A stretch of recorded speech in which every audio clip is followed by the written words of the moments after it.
We didn't get a lot, but we got more than I expected. It just felt ridiculous.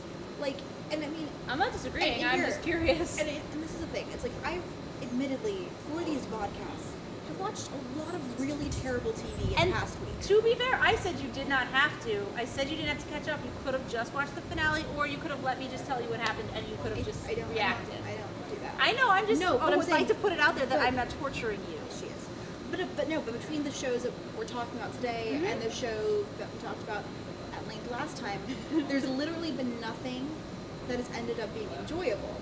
So I've watched so much. Spoiler alert for the next couple ones. You don't know what I'm talking about. It could be anything. There's a lot of terrible TV, guys. But no, the point is, I feel like I've watched so much terrible TV lately that I'm kind of waiting in how terrible it is. Like, I think it helped that I watched, like, I think if I had just been watching Under the Dome, if I had watched that and then watched it by itself, I would have been probably sending 45 more of those emails, similar to that. I would have liked it. That was fun.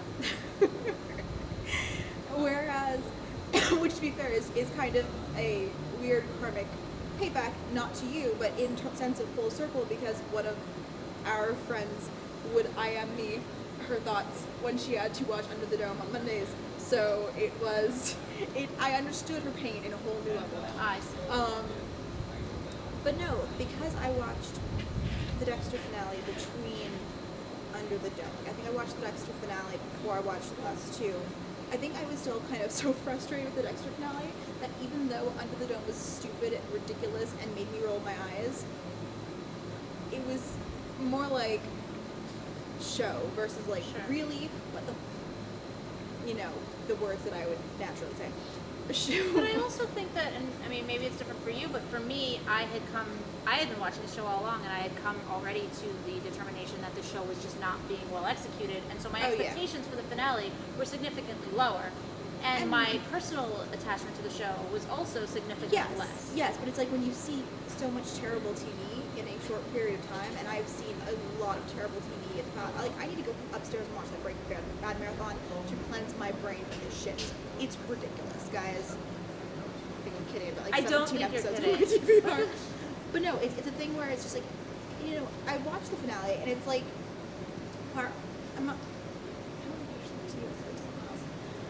of me wishes the show had got canceled in season 1, so they would have been stuck with that stupid ass finale. You did say that to me. Oh, did I? Okay. But see, I wasn't sure. That to me would have been more upsetting because I do want to believe that they can learn from the mistakes. They seem to acknowledge that they didn't know how to handle the show. Really? Because I mean, some of them. I'll say, to be fair, I did not actively seek out postmortems the way I did with Dexter. But from the tweets that I was seeing the morning after, I knew people were upset, but I didn't know any spoilers about what actually happened.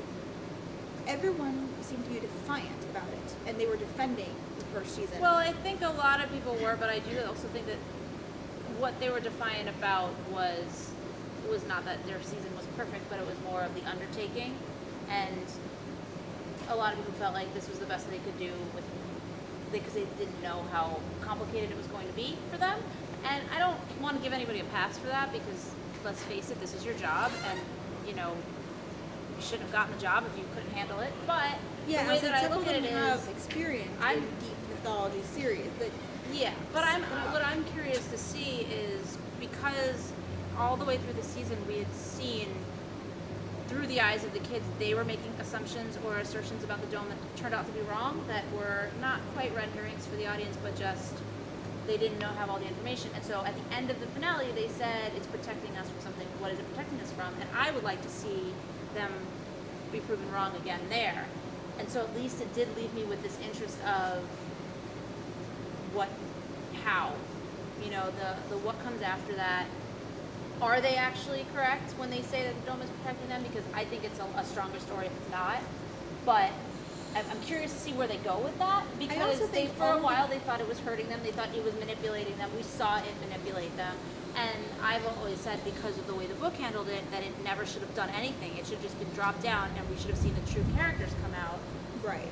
And rather than this external thing influence them. But now if they're living with certain assumptions that maybe they're protected, what is that going to do to these people? I mean, I feel like, I know it's not possible in the story, but all of the kids just can go. I mean, it is possible in the story. Right now, where the story is at. Well, but that's the thing. If I was writing the show, or if I was CBS, I wouldn't want to say something like that. I would want to say anything is possible, because it is a much more interesting story if one of those kids gets killed and they no longer have their 4 handprints. It's a much more chaotic world. That's the point. You're under a dome. You're trapped for potentially forever. Like, you need to feel that kind of panic and that kind of just actual emotion, you know? And and honestly, Mackenzie, who plays Nori, has been listed as a guest star this whole time. So I'm kind of like, well, maybe they never intended her to be this important, and maybe they don't have plans for her to be this important going forward. I don't know, because I don't know what the contracts are like for season 2.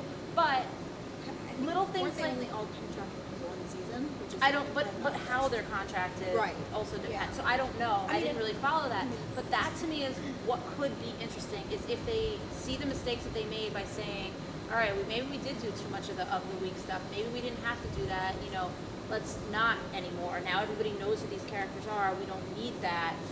You know, I don't know that they will do it. I don't know that they're capable of doing it. I don't know that they want to do it. But that's what I would like to see from the show.